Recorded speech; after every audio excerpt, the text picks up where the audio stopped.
हरे कृष्णा। क्या आप जानते हैं कि हमारे हर कर्म का फल अलग अलग गुणों से तय होता है।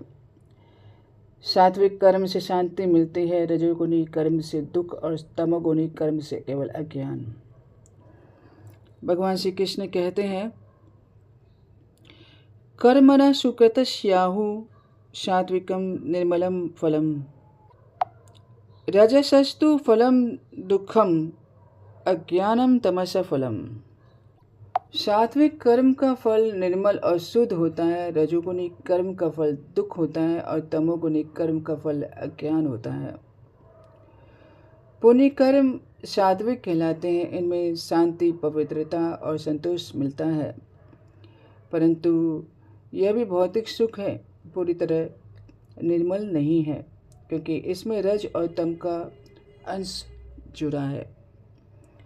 पूर्ण सुख तभी मिलता है जब मनुष्य गुणातीत होकर शुद्ध भक्ति में प्रवृत्त होता है। इसी अवस्था को शुद्ध सत्व वासुदेव स्थिति कहा गया है, जहाँ तीनों गुणों का प्रभाव समाप्त हो जाता है और केवल भगवान की भक्ति शेष रहती है। रजोगुण के अधीन रजोगुण में किए गए कर्म दुख और थकावट लाते हैं। इनमें मेहनत और संघर्ष बहुत होता है, लेकिन स्थायी सुख नहीं मिलता।